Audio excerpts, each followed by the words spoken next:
c'est là avec tel satin. Il fait voilà. Après, il y a une autre film de monsieur qui m'a prêté. Oui, bien sûr, bien sûr. Mais j'ai trouvé la suite de l'Italie. Voilà. Oui, bien sûr, bien sûr.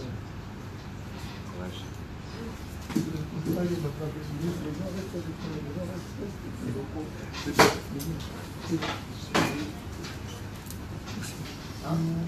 On est parti? Ruben, on est parti? C'est bon? Bonsoir à tous et à tous, Bezrat Hashem. Ça me fait très plaisir, bon, Hashem d'être là ce soir.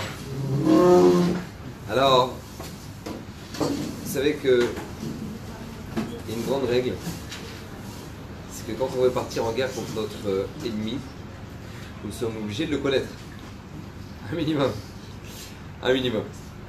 Alors, Botaï, dit la Gemara dans Brachot, on est en guerre constante contre le Yetzer Hara, vous le savez toutes et tous. C'est pas un chidouche pour vous, c'est pas quelque chose de nouveau, vous le savez tous. Et d'ailleurs, on prie pour ça tous les jours. D'accord? On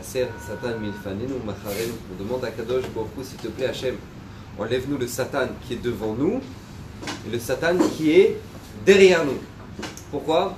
Parce qu'on sait qu'il y a deux styles de Yetzer Hara. Le premier Yetzer Hara, c'est celui qui t'attaque de frontal, il te dit voilà, arrête de faire du mitzvot, arrête de te casser la tête, arrête de faire du religieux, arrête, pourquoi, truc, qu'est-ce que ça va te valoir encore une fois. Voilà, t'as étudié 5 minutes là, voilà, tu vas étudier 5 minutes, ça va faire quelque chose, ça va changer ta journée, ça va changer ta vie. D'accord? Ça, c'est le Yetzer Hara qui vient avant la mitzvah.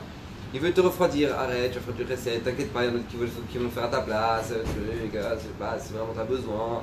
D'accord? T'inquiète pas, Hachem il a beaucoup de shlichim dans le monde, d'accord? Il y a le Yetzer Hara avant la mitzvah. Mais il y a le Yetzer Hara après la mitzvah. Après la mitzvah. Vous savez, Abraham Avinu, il a eu 10 épreuves. 10 épreuves. La 10e épreuve, c'était Akedat Yitzhak. Selon la majorité, presque tous les avis, la dernière épreuve de Abraham Avinu sur les 10, c'était Akedat Yitzhak. Maintenant, il y en a qui demandent, mais pourquoi c'était pas la mort de Sarah? Parce que juste après l'Akeda, Sarah, elle a quitté ce monde. Alors c'est vrai, je crois qu'il y a le Rabbeinu Yonah, il me semble, si je ne me trompe pas, le Rabbeinu Yonah, il pense que oui, effectivement, c'était la 10e épreuve d'Abraham Avinu. Il ne fait pas le même compte que le Midrash, etc. D'accord? Mais presque tous s'accordent que la dernière épreuve d'Abraham Avinu, c'était Akedat Yitzhak, le sacrifice d'Yitzhak. Très bien. Maintenant, comment ils s'accordent avec le fait que Sarah soit morte juste après? Rabotai, ils nous disent que ça faisait partie de l'épreuve de la Hakeda. C'est-à-dire que nous, on a l'impression des fois que notre épreuve, elle s'est arrêtée. Notre Nisayon, il s'est arrêté quand maintenant l'épreuve est terminée. Mais en fait, c'est faux. Il y a ce qu'il y a après. Il y a ce qu'il y a après. Par exemple, tu t'es fatigué, tu as fait une belle mitzvah tresed. D'accord? Une très belle. Tu t'es dépensé une tonne aujourd'hui. D'accord? Tu t'es fatigué, tu as aidé un ami qui n'avait pas d'argent à déménager, truc, machin, tu l'as aidé. Tu as fait une mitzvah de folie. Mais ta mitzvah, elle ne s'arrête pas à ça. Ta mitzvah, elle s'arrête quand maintenant tu vas rentrer chez toi. Et quelle tête tu auras pour ta femme et tes enfants? Parce que ça fait partie de la mitzvah. Parce que tu ne peux pas faire la mitzvah. Et après, la conséquence, elle est que tu vas être une jeune femme avec tout le monde, tu vas dire à ta femme, attends, ne me saoule pas ce soir, d'accord, parce que je suis fatigué. Tu vas dire à tes enfants, les gosses, allez vous coucher, vous me cassez la tête, d'accord? Non, ta mitzvah, elle continue. Ça fait partie de ta mitzvah. La mitzvah de la Akedat Yitzhak, elle ne s'est pas arrêtée quand maintenant il a quitté le Har Moria. Non, la mitzvah de la Akedat Yitzhak, elle s'est poursuivie quand il est arrivé chez lui et qu'il a vu que Sarah, elle nifteret de quoi? De la Akedah. De la Akedah. Et là maintenant, est-ce qu'Abraham Avinu tu vas regretter? C'est pour ça que nous dit le Midrash que quel va être le espèce de Abraham Avinu? Il va faire un espèce très simple, Abraham Avinu. Eshetraïl. Eshetraïl Mimtsa, nous dit Midrash, ça vient de quoi? Ça vient, c'est Shlomo Améler qui va le redévoiler de nouveau, mais c'était les espédim de Sarah Imenu. Je comprends pas. Sur la Rabban Kanievski, il y a des livres de 200 pages qui ont été écrits rien que sur sa vie. Abraham Avinu, il aurait pu allonger un peu le discours quand même. Non, il a fait court. Pourquoi il a fait court? Pour pas que les gens, quand ils voient combien Abraham Avinu, il pleure Sarah, il dit, tu vois, hein, il a la mort, la Hakeda. Tu vois, il regrette. Il aurait pas voulu, tu vois, s'il avait appris qu'il allait perdre Sarah, il aurait jamais fait un truc pareil. Donc c'est pour ça qu'il a fait un espèce court. Pour pas que les gens puissent ressentir qu'ils regrettent d'avoir fait la Hakeda. Parce qu'en fait, le Nisayon de la Hakeda, l'épreuve de la Hakeda, elle ne s'est pas arrêtée à la mort au moment du sacrifice de Yitzhak. C'était jusqu'au bout. Quelle va être la réaction qu'il va prendre au moment où maintenant il va apprendre que Sarah en est mort? on est morte. Rabotai, il faut savoir que ça c'est une grande règle dans la vie. C'est comme ça avec nous. Akadosh Baruch Hu, il nous envoie une mitzvah, il nous envoie un nisayon. On tient le nisayon, mais ça ne s'arrête pas seulement au moment où on vit la chose. C'est même après. C'est même après. C'est pour ça que le Rambam nous dit quelque chose d'incroyable. Ça fait très peur à la fois, mais c'est incroyable. Le Rambam nous dit, on a la possibilité par la tchouva d'effacer une avéra. Par la tchouva, tu peux effacer complètement une avéra. Tu fais une tchouva sincère, t'es honnête de tout ton cœur, tu peux effacer toute avéra. Mais nous dit le Rambam, si ça existe dans les avérotes, ça existe dans les mitzvot. Toé à la rishonot, nous dit le Rambam. Le Rambam nous dit qu'à partir du moment où une personne il a fait une mitzvah, et cette personne, lorsqu'elle a fait une mitzvah, elle regrette la mitzvah qu'elle a fait, tu regrettes ta mitzvah, tu as perdu le srar de la mitzvah. Tu as perdu le mérite de la mitzvah. Parce que si tu as la possibilité d'avoir ça dans la tchouva, de pouvoir regretter une avéra que tu as fait et que ça l'efface, alors tu as cette possibilité-là aussi dans la mitzvah. Qu'au moment où tu vas réaliser une mitzvah, tu as une possibilité de regretter ta mitzvah et tu vas perdre le salaire. C'est pour ça qu'on demande tous les jours à Hachem, enlève le Yetzer Hara avant et après. Pourquoi? Parce que tu as le Yetzer Hara avant qui veut te refroidir de faire la mitzvah. Mais tu as le Yetzer Hara d'après. Que le Yetzer Hara d'après, tu te dis, ah tu vois, pourquoi tu as fait ça? Tu vois, regarde, t'es parti faire du chesed à tout le monde. Et maintenant, tu vois, tu as crevé le pneu de ta bagnole. Maintenant, tu n'as plus de pneu, tu as fait un puncher. Tu vois, tu n'aurais pas dû le faire. Si tu étais resté à la maison, tu ne serais pas arrivé. Le regret de la mitzvah. Le regret de la mitzvah. Ah, tu vois, moi, je prends sur moi. Et ben, tu vois, moi, je fais le shalom. Et moi, tu vois, j'essaie de me taire. Et elle me parle comme ça. Elle me parle comme un chien. Et ben, tu sais quoi? Et ben, j'aurais jamais dû faire d'effort. Ça, c'est ce qu'il voulait le Yetzer. Le Yetzer, il voulait exactement t'arriver à ça. Pourquoi? Parce que tu as fait cette mitzvah extraordinaire qui est le shalom. Tu as fait le shalom, tu t'es battu pour le shalom dans ta maison, il n'y a pas une mitzvah plus grande que ça. Tu as fait le shalom et tu as pris sur toi et tu t'es tué et Baruch Hashem, tu as pris sur toi. Mais après tu vois que ça ne répond pas pareil de l'autre côté. Alors qu'est-ce qu'il fait le Yetzer Hara? Il fait exprès pour que te faire regretter la mitzvah extraordinaire que tu as fait. Et c'est ce qu'on demande, enlève-nous le Yetzer Hara qui est avant la mitzvah et après la mitzvah. Mais ce soir, Bezrat Hashem, on va parler d'un Yetzer Hara qui est très particulier. Et comme je vous le dis, quand on part en guerre contre notre Yetzer Hara, on est obligé de bien le connaître. Pourquoi? Parce que tout simplement, Rabotai, il y a un Yetzer Hara, mais qui est vicieux. Et on en a besoin avant d'attaquer l'été. Parce que vous savez que l'été, c'est chaud.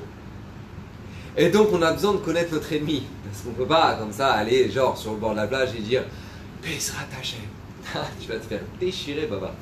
Donc toi maintenant tu as besoin de t'armer, tu as besoin de te préparer pour maintenant l'été qui va être chaud. Et il y a un Yetzer Hara à Botaï, je tiens à vous le dire, c'est un Yetzer Hara très vicieux.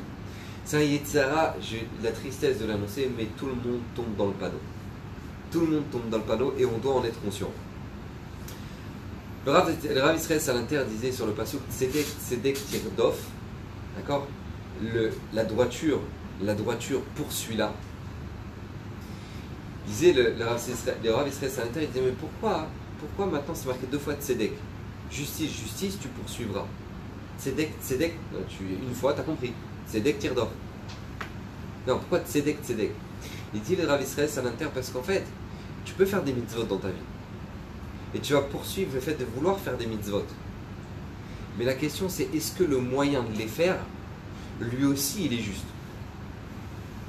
C'est-à-dire que nous, on peut vouloir faire des choses bien dans notre vie. Mais la question, c'est comment tu les fais. Comment tu les fais? Vous savez, Yaakov Avinu, c'est incroyable. Yaakov Avinu, il arrive sur le Har HaMoria. Donc lui, il est parti pour aller chez Lavan. Vous connaissez toute l'histoire, d'accord, très bien. Maintenant, lui, il arrive sur le Har HaMoria. Au moment où il s'endort, qu'est-ce qui se passe? Il fait un rêve de folie avec l'échelle, Akadosh Baruch Hu qui le bénit. Pas il le bénit, il le surbénit et surbénit. D'accord? Quand toi, tu imagines, tu vas chez Rabbi David Abouchatzera, il arrive, il te bénit, il te dit Bezrat Hashem, t'auras la bracha, t'auras la parnassa, t'auras le shefa, t'auras le truc. Tu ressors, tu dis Bezrat Hashem. Là, show top, d'accord? Lui, Yaakov Avinu, c'est pas Rabbi David Abouchatzera avec toute sa grandeur. C'est pas Raphaël Kanevski, c'est pas Moshe Rabbeinu, c'est Hachem. C'est Hachem qui le bénit. Il lui dit t'inquiète pas, Bezrat Hashem, tu auras des enfants, une multitude d'enfants. Tu vois la terre sur laquelle tu te tiens, ça sera pour toi. C'est pas qu'on t'annonce que maintenant tu vas avoir un appartement. D'accord? C'est qu'on te dit tu auras la terre pour toi. La terre pour toi. Détente. Et tu auras la bracha, et je serai avec toi, et tu vas aller chez le fou furieux de Lavan, et je serai avec toi, et je vais revenir, et de Bezrat Hashem, tout se passera impeccable. La bracha. J'imagine un peu une personne avant de faire une affaire, avant de faire un business, il reçoit la bracha d'Hachem, il dit Bezrat Hachem Akadosh Baruch Hu, il te promet, t'inquiète pas mon fils, ça va marcher. Et là où tu vas mettre, là où tu vas placer ton argent, ça va se passer impeccable. Là, c'est ce qui se passe avec Yaakov. Yaakov Hachem lui dit regarde, là, ce que tu vas faire, l'eau méchané, ça va se passer impeccablement, Bezrat Hachem. Top. Donc lui, tu te réveilles le matin, je pense que là, tu es au top. D'accord? Tu te réveilles, là, tu as reçu la bracha. Écoutez bien ce que nous dit la Torah. Vaiketz Yaakov Mishnato. Yaakov, il se réveille de son endormissement, de son sommeil. Et il dit à ce moment-là, Achen, Yesh Hashem bemakom hazeh. Il y a Kadosh Baruch Hu ici dans cet endroit-là. Ve'ani lo yadati. Et moi, je ne le savais pas. Achen Yesh Hashem bemakom hazeh ve'ani lo yadati. Il y avait Hashem ici, dans cet endroit-là, et moi, je ne le savais pas. Viens Rashi, qu'est-ce qu'il nous dit? Il nous dit, parce que si je le savais, mais je n'aurais pas dormi ici. Comment je peux dormir dans un endroit aussi kadosh? Demande les Mefarshim, j'ai pas compris, t'es mort. T'as vu un peu la bracha atomique que t'as reçue? Mais t'as reçu les brachot que tout le monde rêverait. Il lui dit, ah, il y a Hachem ici, mais si j'avais su, mais j'aurais pas dormi ici, c'est pas kavod de dormir dans un endroit aussi kadosh. Et les brachot alors? Il dit, pas le brachot. Mais je dors pas ici, c'est trop kadosh. Ça, pour vous donner une notion, imaginez-vous, le mec il est à la dèche, d'accord? Toute la journée il est en galère, il gagne pas d'argent, il finit pas le mois, il est usé, il a une femme et des enfants à nourrir, il est cassé, il est fatigué, il arrive à Rosh Hashanah Yom Kippour, il dit c'est maintenant que tout va jouer, que toute la bracha elle va jouer, il se met à prier, il arrache le ciel, il trempe le sidour de larmes. Rosh Hashanah, Saraï Metshuva, Kippour, il est comme un fou, il prie, Boulot Sholam, la part de ça, je veux plus souffrir comme j'ai souffert, je veux rembourser mes dettes, je veux plus, Hachem, t'en supplie, donne-moi, je veux pas. Truc à ce moment-là, il arrive au moment de l'année, il s'est tellement dépensé, il est tellement fatigué, tellement usé, bah, il s'effondre par terre. Et là, il s'effondre par terre, et on lui montre, dans un dévoilement incroyable, les numéros du loto. Le numéro sera le 7, le 10, le 20, le truc, il voit. Il se réveille. Les gens autour de lui, ça va, qu'est-ce qui t'arrive? Je sais pas, il dit, mais t'étais en train de prier la Neila, là, de Yom Kippour, et d'un coup t'es tombé. Je dis, je sais pas, je suis faible, j'ai beaucoup prié, je suis faible. Bon. Il finit Yom Kippour le lendemain matin. Il va prendre la carte, il va s'inscrire pour le loto, et il marque les numéros qu'il a vus.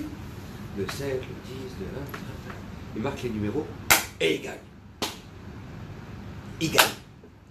Il est devenu millionnaire, le mec. Il est devenu millionnaire. Et je vous pose la question, est-ce que vous croyez qu'après il va avoir un regret? Il va dire quoi? Mais je me suis effondré en pleine Neila. J'étais en train de prier et je suis tombé. Mais c'est pas kavod. Mais il y a des halachot dans la mida. Et là je me suis... Rabotai. Après que lui il va regretter un truc pareil.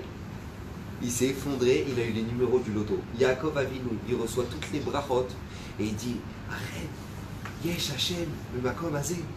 Et Ani lo yadati, et moi je savais pas. Mais si j'avais su, mais je serais jamais dormi, j'aurais jamais dormi ici. De là, Yaakov il nous apprend une grande règle. La fin ne justifie pas les moyens. C'est pas parce que la fin est bonne que les moyens, tous les moyens sont bons. Vous savez pourquoi je dis ça? C'est la Coupe du Monde. C'est la Coupe du Monde. C'est la Coupe du Monde. Le foot, quand même, il a quand même une particularité. C'est quand même un jeu de grands mythos. C'est-à-dire les joueurs, avec tout le respect, mais c'est des mythomanes finis, ces mecs-là. C'est-à-dire que les mecs, on leur a fait on leur a touché la cheville, le mec il est là par terre. Genre il est en train de crever, genre on dirait qu'on l'a planté un poignard. Par contre il se bat dans le 9-3 avec ses anciens copains, Tarek il défonce tout le monde, les flics il arrête, on a attrapé le joueur. Là à ce moment-là il dit ouais ils m'ont chauffé, je suis désolé. Mais par contre là sur le terrain on l'a tapé. Il est comme ça. Pourquoi? Parce que pour gagner tous les moyens sont bons. Pour gagner tous les moyens, s'il faut faire le mytho, pénaliser l'autre, que l'autre il se prête un carton rouge, un carton jaune, qu'il se le prenne et trucs, et d'un coup tu le vois il se redresse, il dit ça ira, je vais pouvoir continuer. Mais c'est-à-dire pour gagner tous les moyens sont bons, mais ça c'est une hashkafa de goy. Hachem Ishmor. La Torah elle te dit, Yaakov Avinu il est arrivé là où il a reçu toute la bracha, mais de toute sa vie, il te dit mais si j'avais su qu'il y avait Hachem ici, mais j'aurais pas pu dormir. J'aurais pas pu dormir. Mais ça, c'est une chose qui a... Vous savez, une fois, le Rav Wosner, Zecher Tzadik Kadosh Livracha, il habitait Bnei Brak, c'était un des grands décisionnaires qu'on a eu dans les dernières générations. Le Rav Wosner, il avait un de ses élèves qui est un grand Talmid Chacham, un Rav très important aux États-Unis. Et ce Rav-là, il a dit, ils ont mis comme une les Chassidim, que les tefilines, c'est le Rebbe qui les met la première fois au Bar Mitzvah. Donc ils vont voir leur rabbi, leur admour, et c'est lui qui met pour la première fois les tefilines au Bar Mitzvah. Et lui, son admour, son Rav, c'était le Rav Wosner. C'est Rav Wosner à Bnei Brak. Donc il prend les billets pour lui et son fils, il va faire l'aller-retour pour la Bar Mitzvah, pour mettre les tefilines avec le Rav Wosner. Et il appelle le secrétaire du Rav Wosner avant, il dit voilà, je suis Rav Intel, j'ai un ami de Rav Wosner, etc. Donc je viens, je voudrais savoir si maintenant tel jour ce sera possible que je puisse rentrer avec mon fils pour que le Rav Wosner il puisse mettre cette filine, etc. Donc lui, le Shamash, il va voir le Rav, il dit ah bon, Rachel, une bonne nouvelle, il va venir pour mettre les filines à son fils. Il voit que le Rav Wosner, il n'est pas. Ok. Maintenant le Shamash lui dit regarde, je sais pas, mais je ne l'ai pas senti le Rav. C'est-à-dire, il était content d'avoir des nouvelles de toi, mais là, sur le coup des tefilines, je sais pas, je le sens pas. Il dit, bah alors demande-lui, c'est pas possible, je sais pas, demande-lui, qu'est-ce qui se passe, qu'il sent pas, c'est le amour, d'accord, s'il sent pas un truc, je suis mort. Donc lui maintenant, qu'est-ce qui se passe, donc il demande, il dit, excusez-moi, mais il vous demande, il sent pas l'histoire. Il a senti que vous n'étiez pas super enthousiaste pour le coup de la bar mitzvah et les tefilines. Alors à ce moment-là, Rav Wosner, il a dit, effectivement. Je dis, mais pourquoi Rav? Il dit, parce qu'en fait, en réalité, que je mette les tefilines à son fils, c'est un minag. C'est un minag. C'est un minag top, c'est un bon minag. Mais c'est un minag. Mais lui, son fils, il est allé à Yeshiva. Il va rentrer à la Yeshiva Ktana.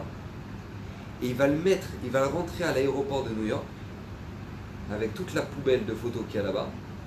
Après, il va le mettre dans l'avion, avec des écrans, avec des films que tous les goïms sont en train de regarder, et lui il va devoir faire comme ça tout le voyage. Après il va arriver à l'aéroport de Ben Gurion avec les affiches de Stern, d'accord, bon on les connaît. Et après qu'est-ce qui se passe? Donc à la fin, qu'est-ce qui se passe? Il a fini quoi? Il a gagné que le minag que moi je lui ai mis les tefilines pendant 2 minutes, et que voilà, Baruch Hashem lui a demandé la mis les tefilines, mais qu'est-ce qu'il avait aller-retour? Qu'est-ce qu'il va voir aller-retour? Le Shamash, ok, il rappelle et il dit regarde ce que m'a dit le Admour. À ce moment-là, le père, il prend les billets, il les met dans un cadre, il dit mon fils, on va faire la bar mitzvah ici. Et Akadosh Baruch Hu, il est fier de nous. Et on prend ces billets, on va les mettre dans le salon. Et on va montrer à tout le monde qu'on avait payé des billets aller-retour New York, Israël, et on ne les a pas pris parce que le Rav Wosner nous a demandé de pas les prendre. Parce que c'est vrai, tu veux faire la mitzvah, c'est vrai, kol hakavod. Mais comment tu l'as fait? Quels sont les moyens pour la faire? Quels sont les moyens pour la faire? Les parents, ils embrouillent au téléphone, ils font des embrouilles de trucs et du forex et du machin et trucs et ils te disent ouais, mais je dois nourrir mes enfants. Mais ça veut dire quoi? Et alors quoi? Parce que tu dois nourrir tes enfants, alors tu as le droit de tuer des goïms? Mais comment tu fonctionnes? Une fois, on est parti voir l'admour de Belz. On est parti voir l'admour de Belz. Et on lui a posé, il y a un père, il est parti voir l'admour, il a dit ah ben nous, est-ce que vous pouvez bénir mes enfants, Bezrat Hashem? Donc il ramène ses enfants comme ça devant l'admour, il les ramène tous, voilà. Donc lui il s'appelle Mordechai, lui il s'appelle Ephraim, donc voilà Rav Gouel. Alors à ce moment-là, l'admour il le regarde, il dit je suis désolé, je ne pourrais pas bénir tes enfants. Il lui dit ah bon Rav, pourquoi? Il dit parce que tes enfants ils sont nourris avec du vol. Alors comment tu veux que je nourris des enfants, que je bénisse des enfants qui sont nourris par le vol? Comme ça il a dit. Il dit, l'argent que tu gagnes, c'est de l'argent qui est pourri. Tu veux que je donne de la vie à tes enfants alors que toi, tu les empoisonnes. Comment tu veux que je fasse? Comment tu veux que ça marche? Tu sais qu'une fois, Raphaël Kanevski, il y a un chamash, il cherchait une voiture pour emmener Raphaël Kanevski, je ne sais plus à quel endroit. Et Raphaël, donc on lui dit, voilà, Rav, il y a une voiture, etc. Il y a quelqu'un qui s'est proposé, il dit, ouais, moi j'ai une voiture tout de suite sur place, je dois être tout neuf, elle arrive, Rav, je vous tout de suite aller en bas, je vous la gare en bas, Rav, venez monter. Truc. Donc lui, il garde la voiture en bas, après il ouvre la porte, il ouvre la porte à Raphaël Kanevski, il s'assoit dans la voiture elle s'arrête. La voiture, elle s'arrête, elle marche plus. La voiture ne marche plus. Top, maintenant, donc lui, Raphaël, donc il décide de redémarrer, maintenant la bagnole, elle est neuve. Donc ils essaient de redémarrer la voiture, ils essaient de redémarrer et ça marche pas. Qu'est-ce qui se passe? Il dit, je suis désolé Rav, je suis désolé, je vous demande pardon, je sais pas pourquoi la voiture elle marche pas. Raphaël il se lève, il sort de la voiture, et là il démarre la bagnole. Donc il dit Rav, c'est bon, la voiture elle marche. Raphaël il se rassoit dans la voiture elle s'éteint. Alors Shmuel dit, mais Rav, alors Raphaël il le regarde, il lui dit, mais excuse-moi, mais tu travailles dans quoi? Il lui a dit. Tu travailles dans quoi? Il lui a dit, non Rav, il dit, mais comment t'as acheté cette voiture? Alors il lui a dit, tu sais, c'est mon fils qui m'a acheté cette voiture, c'est un cadeau qu'il a voulu faire à son papa. Il a dit, mais avec quel argent il a acheté cette voiture? Et là, à ce moment-là, le père, il baisse la tête. Il baisse la tête parce que c'était loin d'être de l'argent cachère. Et la voiture, elle pouvait pas. La voiture, elle pouvait pas, c'était pas Shayar. Pourquoi? Parce qu'il est kadosh. Donc toi, tu veux faire une mitzvah, kol hakavod, mais avec quoi? Avec quel moyen tu vas la faire, la mitzvah? C'est que c'est marqué, la Torah nous dit comme ça, va sita krashim la mishkan atse shitim omdim. Akadosh Baruch Hu nous demande de construire le mishkan, il nous demande, tu mettras des krashim, des poutres comme ça, de cèdre, atse shitim omdim, qui se tiendront debout. Très bien. Demande le midrash, pourquoi Akadosh Baruch Hu, il a choisi les shitim d'Afka du cèdre? Pourquoi il n'a pas choisi une autre espèce? Nous dit le midrash, parce que si un homme il veut construire sa maison avec du bois d'un arbre fruitier, c'est que, par exemple, l'olivier, le bois d'olivier, c'est un bois qui est magnifique, qui est très très beau. Donc si le mec il a envie de se faire un trip, il se fait voilà, sa maison avec du bois d'un arbre fruitier, nous dit le midrash, tu veux faire ta maison avec un bois d'un arbre fruitier, et bien tout simplement, Rabotai, regarde Hachem. Akadosh Baruch Hu, c'est lui le maître du ciel et la terre, c'est lui le maître du monde. Et tu vois comment il a construit sa maison. Avec quoi il a construit sa maison, Hachem? Avec du bois d'un arbre qui ne donne pas de fruits. Pourquoi? Parce que c'est pas parce que tu dois construire une maison que tu dois priver le monde de fruits. Et tu dois apprendre ça. Que c'est pas parce que maintenant tu veux faire quelque chose de positif que tu dois priver les autres. Que ça doit être sur le compte des autres. Vous savez, le Chafetz Chaim, mais Agav, c'est tellement extraordinaire. Le Chafetz Chaim, il rentrait. Une fois, le vendredi soir, il est rentré, il avait des Bachurim à table, des Bachurim et Shivot. Il avait des Bachurim à table le vendredi soir. Et qu'est-ce qui se passe? Au moment où il rentre chez lui, il voit les Bachurim, Baruch Hashem, Shtabar, Shemo Lahad, il commence, il fait direct Kiddush. Direct. Il prend le verre de vin, je ne sais même pas si il avait du vin, je crois qu'il faisait Kiddush sur le pain. Il fait Kiddush, il fait moti, il distribue le pain, et une fois qu'il a distribué le pain, ils sont assis, et là il commence à dire Shalom Aleichem, Aleichem. Il commence à faire, à ce moment-là, il commence à chanter Shalom Aleichem, et il fait Eshet Ra'il, etc. Alors les Talmudim, ils n'ont pas compris. Les Talmudim nous ont demandé de dire ah ben non, c'est comme ça qu'il faut faire. On n'a jamais vu comme ça, mais on est chez le Chafetz Chaim, le gars de l'adore. C'est comme ça qu'il faut faire. Le Chafetz Chaim, il a dit non. Il a dit pas comme ça qu'on fait. Mais c'est juste parce que quand je vous ai vu, je me suis dit c'est pas possible, vous devez avoir faim. Vous êtes des Bachurim, vous devez avoir faim, vous n'avez pas bien mangé cette semaine. Donc je me suis dit voilà, vous êtes devant la table, vous êtes en train d'attendre, et moi je commence à Shalom Aleichem, Aleichem. Il dit je peux pas. Donc il a fait directement Kiddush, il a fait Moti pour que vous puissiez. Il dit les malachim, vous inquiétez pas, ils n'ont pas faim, ils n'ont pas de problème de faim ou pas faim. Il dit ils peuvent attendre, alors que vous ne pouvez pas attendre. Parce que ok, c'est d'accord, on doit faire la mitzvah, c'est bien, mais c'est sur le compte de qui? C'est sur le compte de qui? Tu dois faire un minag de chanter Shalom Aleichem, c'est vrai, mais sur le compte de qui? Rabotai, lui, il sentait mal, il ne pouvait pas le faire. Il ne pouvait pas le faire. Et ça, c'est une chose qu'on doit avoir clairement dans notre tête, sans arrêt réfléchir à ça. Tu vas construire ta maison, comme Akadosh Baruch Hu construit sa maison. Tu vas construire ta maison, mais sur le compte de qui tu vas le faire? Sur le compte de qui? C'est tellement important, Rabotai. Moi, je vois des synagogues en France. Il y a des communautés en France. Ils ont des synagogues. Bon, bah, au Krachem. Mais bon, il n'y a plus beaucoup de juifs. Il n'y a plus beaucoup de juifs. Et ben, tu vois pas, il y en a, ils construisent une deuxième synagogue. Ils construisent une deuxième synagogue. C'est-à-dire, maintenant, tu n'as plus minyan ni dans l'un ni dans l'autre. Quel intérêt? C'est non, mais on veut que on n'est pas tous du même courant, on n'est pas tous du. Mais quel intérêt? C'est maintenant tu n'as plus minyan ni dans l'un ni dans l'autre. Rabotai, tu dois réfléchir à Kadosh Baruch Hu quand il a construit sa maison, c'est avec quoi? Atse Shitim Omdim. Pour t'apprendre quoi? Pour t'apprendre qu'Akadosh Baruch Hu quand il a construit sa maison, c'était pas sur le compte des fruits. Il a pris du cèdre qui donne pas de fruits. Le cèdre, c'est un arbre qui donne pas de fruits. Pourquoi? Parce que pour t'apprendre, c'est pour t'éduquer là-dessus. C'est que Rabbi Yoshua ben Levi, Rabbi Yoshua ben Levi. Une fois, il a eu le dévoilement d'Eliyahu Hanavi. Et il lui demande comme ça, comme a dit la Gemara dans Sanhedrin. Il lui a demandé, il a dit, mais Mashiach, il vient quand? Quand est-ce qu'il vient, Mashiach? Alors Eliyahu Hanavi, il dit, bah, va lui demander. Il dit, ouais, Todarabah, mais il est où?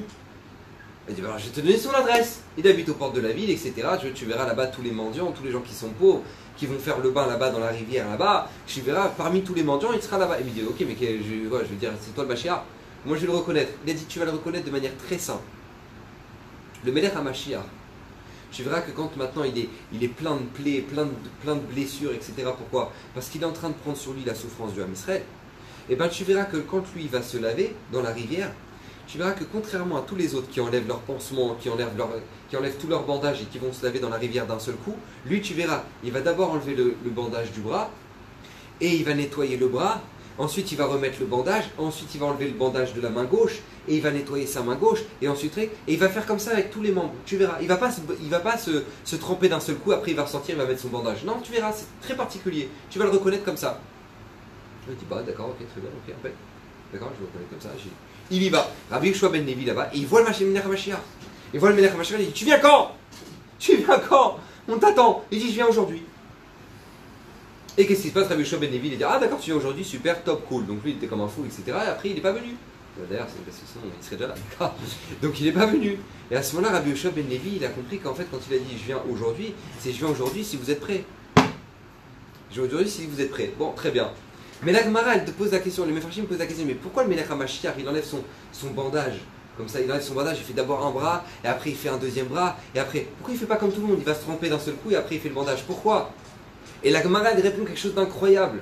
Je sais plus si c'est la Gemara ou les Mefarshim, je me souviens plus. La Gemara, en tout cas, il répond quelque chose d'incroyable. Il dit parce que tout simplement, le Melech HaMashiach, si jamais on l'appelle au moment où il est en train de faire son bain, et ben au moins il n'a pas besoin de tout remettre. Donc il fait d'abord le bras, une fois qu'il a fini le bras, il remet le bandage, il fait le bras. Comme ça, on ne sait jamais si on l'appelle au milieu, et bien tout de suite il peut venir, il peut être dispo. Pourquoi? Parce que le moment où le Melech HaMashiach il va venir, c'est un moment de Etratson. Peut-être qu'on peut passer ce moment-là, peut-être qu'on peut le perdre. Comme il y a eu beaucoup de moments malheureusement dans notre histoire où des Gdolé Israël, le Chafetz Chaim, il a dit, il y a eu des géants qui ont dit le Melech HaMashiach il pouvait venir là maintenant, et il n'est pas venu. Donc il y a un moment, il y a des moments qui sont propices pour la vérité du Melech HaMashiach. Donc il n'a pas envie de perdre de temps. À un instant, il n'a pas envie de le perdre. Donc tu verras, il fait le bain comme ça. Rabota, et pourtant la Gemara dans Hérovine, écoutez bien ce qu'elle nous dit. Elle nous dit, celui qui dit, je vais être nazir le jour où le Melech HaMashiach il vient. D'accord? Je prends sur moi d'être nazir le jour où le Melech HaMashiach il vient. Donc il est nazir, il ne peut plus boire de vin, etc. D'accord? La Gemara elle dit, celui qui dit ça, il ne doit pas boire de vin toute la semaine, mais il peut boire du vin Shabbat et Yom Tov. Pourquoi? Parce que tous les jours de la semaine, il ne peut pas venir, parce que peut-être il peut pas boire, parce que peut-être qu'il va venir aujourd'hui le Melech HaMashiach. Peut-être que ton éder il va commencer aujourd'hui, d'être nazir, donc tu peux pas boire du vin. Donc toute la semaine, il ne peut pas boire du vin, mais le Shabbat et le Yom Tov, il peut boire du vin. Pourquoi? Parce que le Melech HaMashiach, il ne viendra pas Shabbat ni Yom Tov. Pourquoi? Parce que comme il va venir de loin, en dehors du troum, des limites de Shabbat, où on peut aller pendant Shabbat. Donc comme il va venir de l'extérieur de la ville, donc le fait qu'il va venir, il ne pourra pas transgresser le fait de venir de l'extérieur de la ville et de venir de loin. Parce que Shabbat, on n'a pas le droit d'aller en dehors du trou. Donc il ne pourra pas venir ni Shabbat ni Yom Tov. Maintenant je tiens à vous rappeler à Botaï que le troum, la mitzvah de respecter le troum, de ne pas aller à plus de 1 kilomètre de la ville, et bien tout simplement ça c'est un Issour Midera Banan. C'est un Issour Midera Banan. D'ordre rabbinique. C'est pas une mitzvah de la Torah. Le Melech HaMashiach, il se prépare tous les jours à pouvoir venir à chaque instant, mais le jour de Shabbat, il ne va pas venir de peur que maintenant il va transgresser le troum. Mais Rabotai, moi les gens ils me disent Rav, la plage Shabbat, on aimerait bien, on est que Shabbat. On a le coca frais dans le frigidaire. Rav, on a le coca frais dans le frigidaire. Maintenant on a oublié d'éteindre la lumière. Rav, je vous en supplie. Avec le coude. On peut pas avec le coude. Papa, le Melech HaMashiach il va pas venir. Ni Shabbat ni Yom Tov. Pourquoi? Parce qu'il va transgresser un Issour Midera Banan de troum. Et toi tu me demandes si tu peux récupérer ta bouteille de coca frais dans le frigo avec ton coude. Parce que... Et où on est? Rabotai? Pourquoi? Parce que c'est vrai que tu veux faire la mitzvah, mais comment tu l'as fait? Même dans Ben Adam, les Chavero, Rabotai, c'est la même chose. C'est la même chose. Moshe Rabbeinu, Hachem, il s'adresse à lui, il dit regarde Moshe, tu sais quoi, je t'envoie pour libérer le Ham Israël. Moshe, alors là, il lui répond même pas en rêve. Alors là, tu m'oublies. Là, moi, non, moi j'y vais pas. Il dit mais pourquoi? Il dit parce qu'il y a mon frère Aaron. Aaron, mon frère, il est là-bas, il est en Égypte, c'est lui qui prend la souffrance de tout le Ham Israël. Moi, je vais arriver comme une fleur, je dirais ah bataille, on fait les valises, on y va, on se barre. Et je peux pas, c'est mon frère qui prend la souffrance de tout le Ham Israël. Moi, je me rappelle une fois, j'ai eu l'occasion de lire dans un livre les questions qui étaient posées au Rabbanim à Auschwitz. Mais il faut s'accrocher. Hein. C'est les questions qui étaient demandées, c'est est-ce qu'on a le droit de manger le corps de nos frères parce qu'on est en train de mourir de faim? Alors même si c'est assourd dans la Torah, mais puisque là c'est Pikuach Nefesh qu'on a le droit de le faire, c'était ça les questions qui étaient demandées. Et tu vois le Rav qui répond, je sais que normalement ce serait permis de le faire, mais ne le faites pas. Pourquoi? Parce que si les Allemands ils voient qu'on se met à manger la chair de nos prochains, alors ils vont dire ils sont tous devenus fous, ils vont tous nous flinguer, donc il ne faut pas le faire, etc. C'était ça les questions qu'il y avait à Auschwitz. Il ne faut pas croire que Aaron, à Cohen, quand il était en Égypte, les questions c'était Rav, j'ai bien mis mes tefilines ou... Non, c'était j'étais en train de travailler et il y avait le bras de mon copain là qui était traîné par terre. Est-ce que je devais l'enterrer ou je devais pas l'enterrer? C'est au risque de ma vie. C'était ça les questions qu'on demandait à Aaron. C'est-à-dire, il y avait un bébé dans le mur, je l'entendais, il était encore vivant. Est-ce que je devais le sortir au péril de ma vie ou je devais le laisser? C'était ça les questions qu'on demandait à Aaron en Égypte. Maintenant lui Moshe il dit moi je vais arriver et je vais commencer à dire allez à bonne taille on fait les valoches. Non ben je peux pas, il y a mon frère, il y a un respect à avoir envers mon frère. Rabotai, vous savez combien de temps il va négocier Moshe? Une semaine. Une semaine de négociation devant le buisson, une semaine. Mais Rabotai, en une semaine, il y en a des gens qui meurent en Égypte. J'ai pas compris Moshe, tu es en train de me négocier parce que tu veux pas vexer ton frère. Mais en attendant, il y a des gens qui sont en train de mourir par centaines. Ils se prennent des coups de fouet. Il y a des bébés qui sont mis dans les murs. Alors attends, je veux bien que tu veuilles pas maintenant, toi, vexer ton frère. Mais là, tu me parles de vexer ton frère face à une semaine de négociation où en attendant, en une semaine, il y a eu du carnage là-bas en Égypte. Alors pourquoi Moshe refuse? Écoutez bien, Moshe Rabbeinu, il était très clair dans sa tête. Il dit, libérer le Ham Israël, c'est pas mon problème, c'est ton problème. Toi, tu dois libérer le Ham Israël. Moi maintenant, mon problème à moi, c'est de ne pas vexer Aaron. Ça, c'est mon problème. Chacun sa place. Toi, tu dois libérer le Ham Israël. Si c'est pas moi, c'est quelqu'un d'autre. C'est Bergamo. Mais moi, je ne dois pas vexer mon frère. Je ne dois pas vexer mon frère. Tamar Rabotai, elle est tombée enceinte de Yehuda. Elle savait qu'elle avait dans son ventre le futur Melech HaMashiach. Elle savait qu'elle avait David Améler, Shlomo Améler qui allait descendre d'elle. Le Melech HaMashiach qui allait descendre d'elle. Elle le savait, elle. Elle le vivait. Elle savait que maintenant allait naître de elle le Melech HaMashiach. Rabotai. Et qu'est-ce qui s'est passé? Qu'est-ce qui s'est passé avec Tamar? Tamar, elle a dit, vaut mieux que je meure que de faire honte à mon prochain. Vaut mieux que je meure que de dire à Yehuda, attends, oh Yehuda, attends, t'es sympathique là, tu veux me mettre une balle dans la tête. Mais en attendant, d'accord? C'est de toi le gosse. Elle va pas dire ça, pourquoi? Elle s'est dit, je peux pas faire honte à une personne, et sous prétexte qu'il y a le Melech HaMashiach qui va venir, je peux pas. Tu sais que le Rav Shach, une fois, c'était le Rosh Yeshiva de Ponovitch, il habitait à Bnei Brak, le Rav Shach, il était en désaccord avec un grand Talmid Chacham aux États-Unis. D'accord? C'est pas bien. Il n'était pas d'accord avec la manière avec laquelle les décisions qu'il avait prises dans les écoles, etc. Donc il n'était pas d'accord avec lui.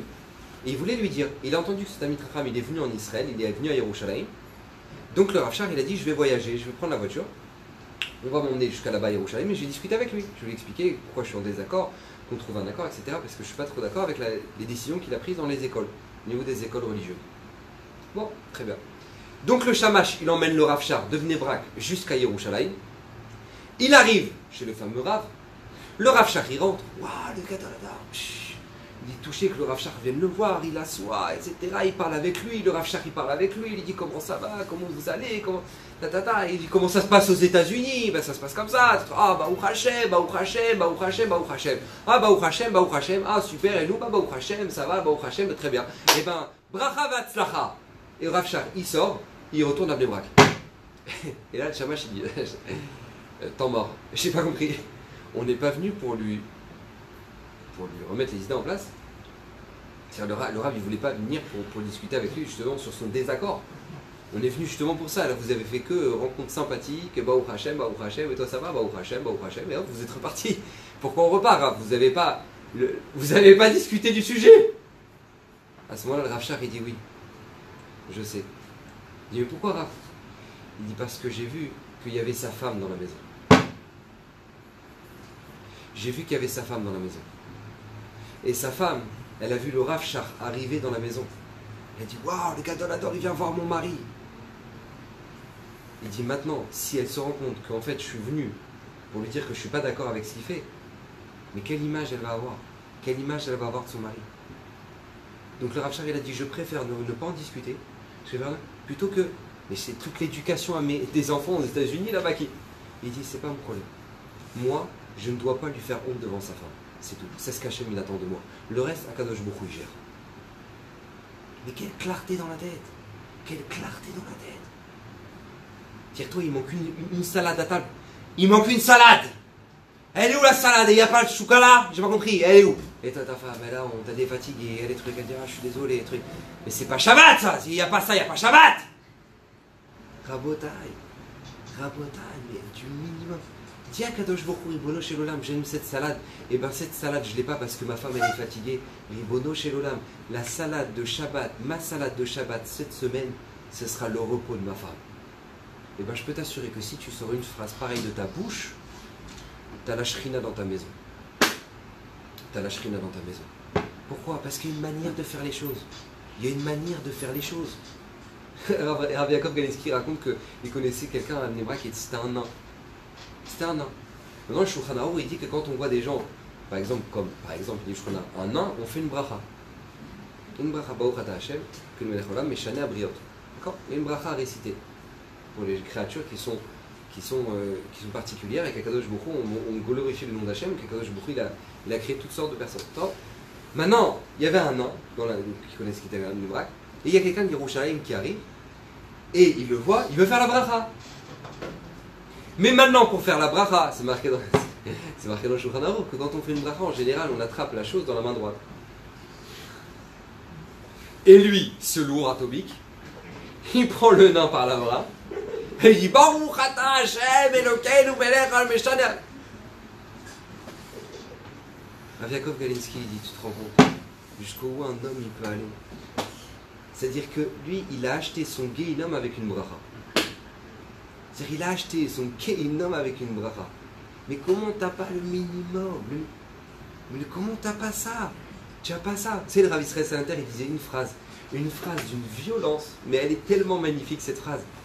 Il dit les hommes, ils se soucient du Olam Haba de leur prochain, ils se soucient du monde futur de leur prochain, mais ils se soucient de leur monde, de ce monde-là pour eux. Alors qu'il dit le Rav Israël Salanter, ça devrait être exactement l'inverse. On devrait se soucier du bonheur de notre prochain dans ce monde et de notre Olam Haba. Une fois on est parti voir Rav Israël Salanter, on lui a dit Rav, les Talmidim sont venus voir, ils nous disent Rav, qu'est-ce qu'on peut faire? On voudrait faire donc on va faire Bezrat Hashem les matzot, on va cuire les matzot pour Pessah. Est-ce que vous avez des recommandations à nous dire? Est-ce qu'il y a des choses qu'il faut faire? Etc. Ils étaient au taquet là, genre ils attendaient le conseil de Rav Israël Salanter. Genre qu'est-ce qu'on doit faire comme Khumra de Rav Israël Salanter? À ce moment-là, il leur dit une chose. Souciez-vous que les voisins qui sont à côté de l'usine à matzah, ils dorment la nuit. Deuxième chose, que la propriétaire de cette usine à matzah, qui est une veuve, donnez-lui beaucoup de respect. On n'a pas compris. Nous, on est venu vous parler matzot. Il a dit, je sais très bien qu'au niveau d'Alachot des matzot, vous allez très bien les respecter. Mais je vous parle justement d'Alachot qui sont un petit peu compliqués à appliquer. Parce que les gens, comment ils vont dire, ça va au Hashem, on fait des mitzvot, ils dorment pas. Les Zrat Hashem, ils ont un srout. Alors il y aura des matzot pour toute la ville. Non, tu dois pas te soucier de son Olam Haba, lui. Tu dois te soucier de son sommeil. De son Olam Hazé, tu dois te soucier. De ton Olam Haba, tu dois t'en soucier. Ne te soucie pas du Olam Haba de ton prochain. Mais il sera Hashem l'aidera. Je sais que les épreuves, c'est qu'une capara. Non, tu dois te soucier de son bien ici. Ton Olam Haba, toi c'est ton problème à toi, mais son Olam Haba à lui, c'est pas ton problème. Toi, tu dois te soucier de son bien ici, Rabotai, son bien ici. Vous savez, une fois, le Rav Tzraim, il est arrivé à un mariage d'un élève, d'un bachour qui était, ça va, en Baruch Hashem, il a trouvé une kala, et l'endroit de la kala, c'est pas qu'il y avait la salle de mariage. Il n'y avait pas de salle de mariage à l'époque, d'accord? Tu te mariais chez les beaux-parents, chez les parents de la kala. C'était comme ça.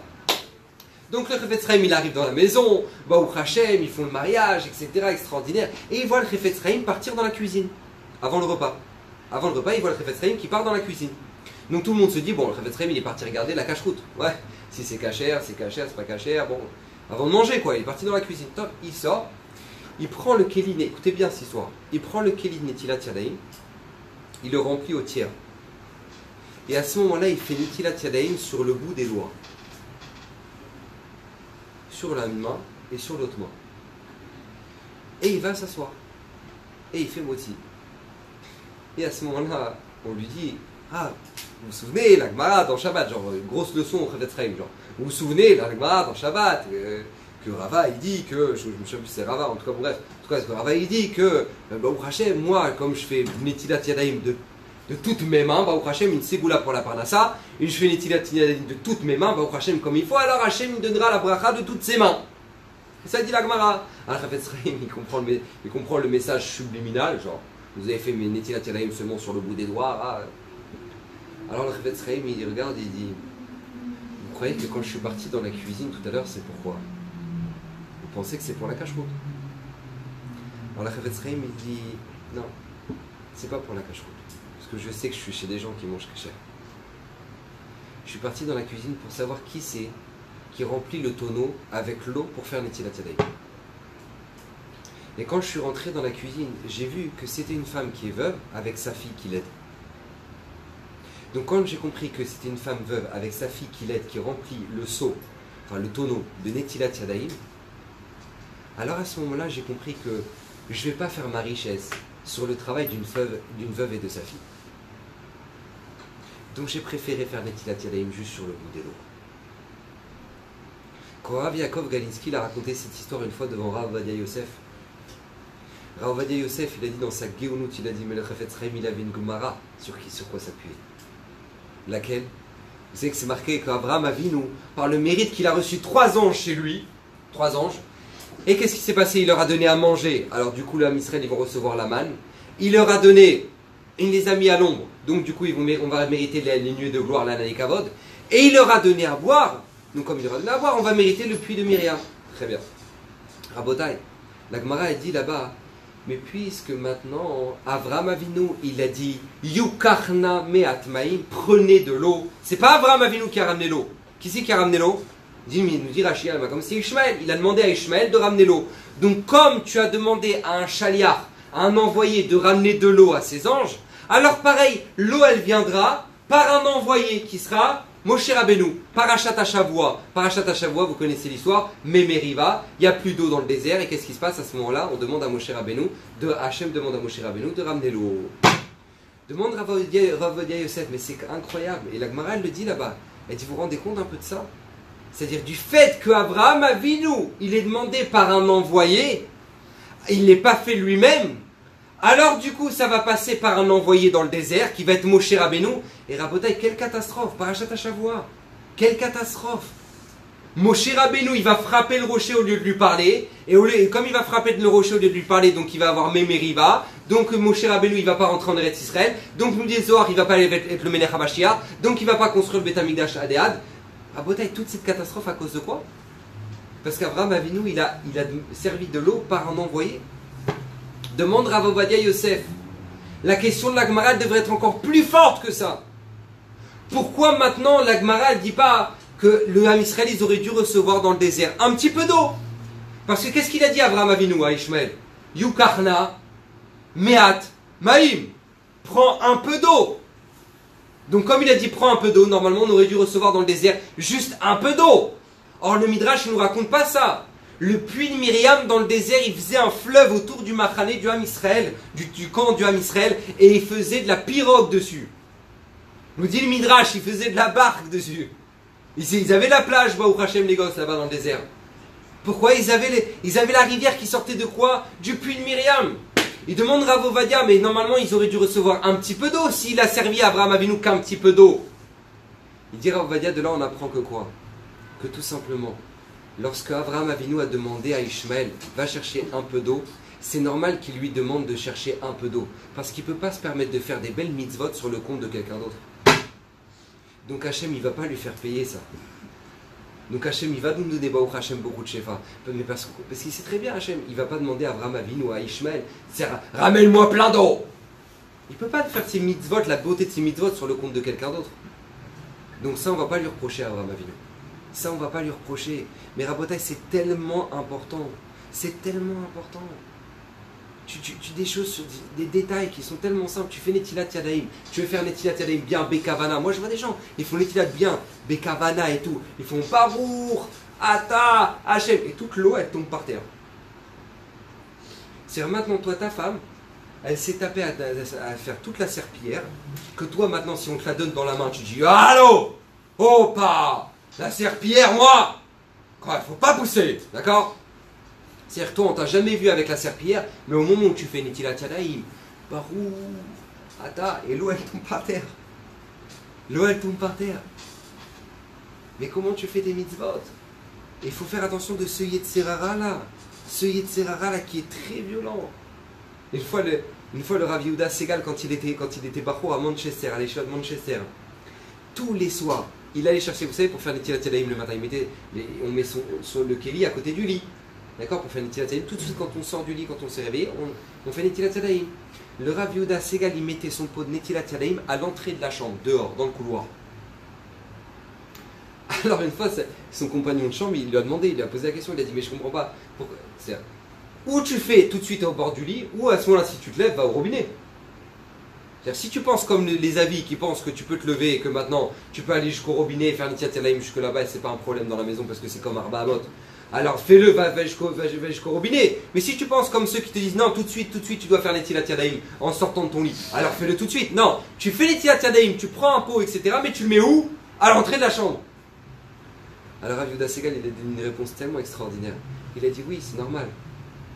Il a dit parce que quand je fais Netilat Yadayim, je vais réveiller mon compagnon de chambre. Parce que je me réveille avant tout le monde. Donc il a dit, je ne peux pas faire Netilat Yadayim sur le compte de mon compagnon de chambre qui est en train de dormir.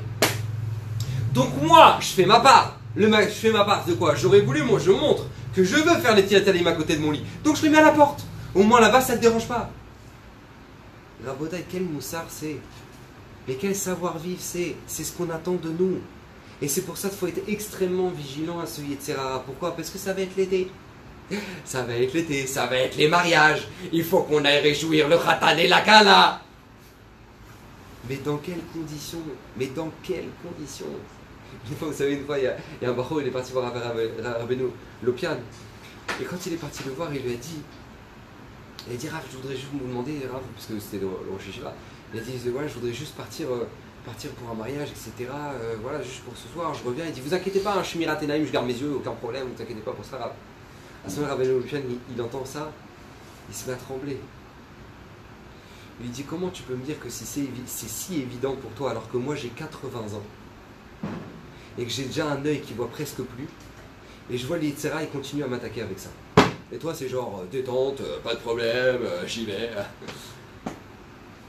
Baba, réfléchis. Tu veux être Messamer, Sratan et Kala et la salle c'est une boîte de nuit. Mais qui t'a dit que tu as la mitzvah de le faire? Qui t'a dit que tu as la mitzvah de le faire?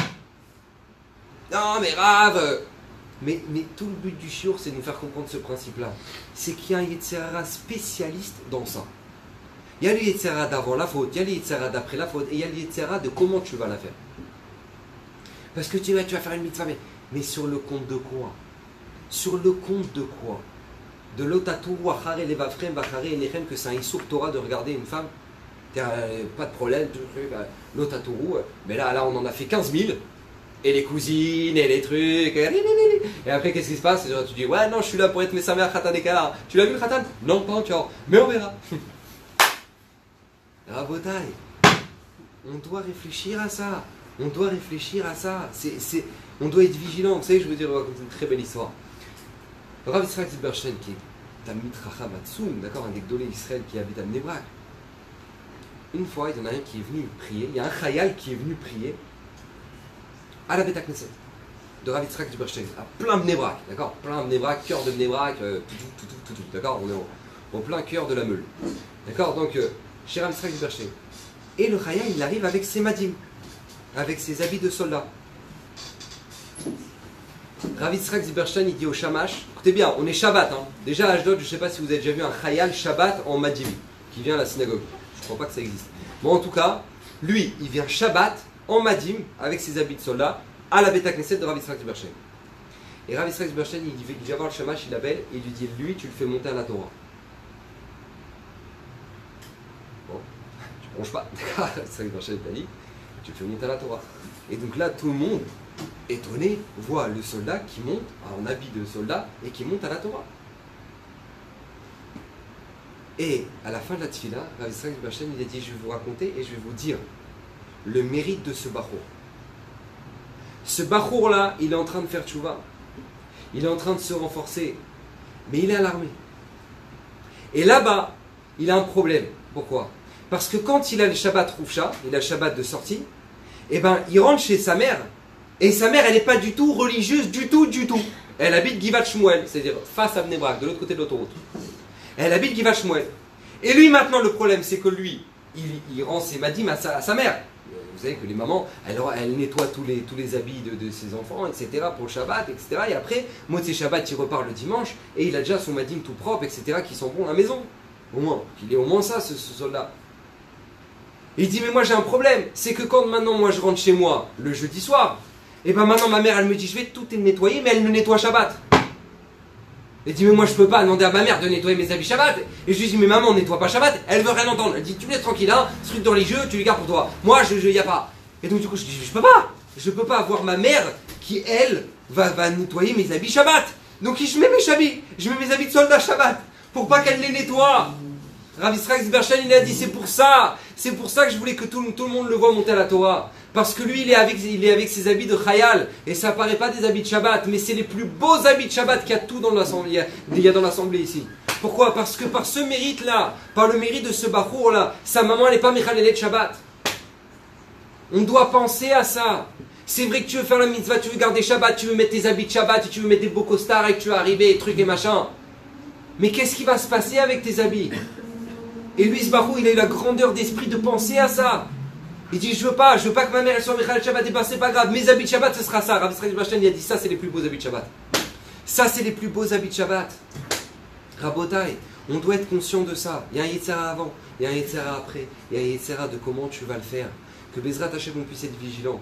Parce que cet été, il va y avoir plein de belles mitzvot qui vont se proposer à nous. D'accord? Plein de tantines qui vont nous dire, tu me fais la bise? Plein de tontons qui nous font, ma fille, tu me fais la bise?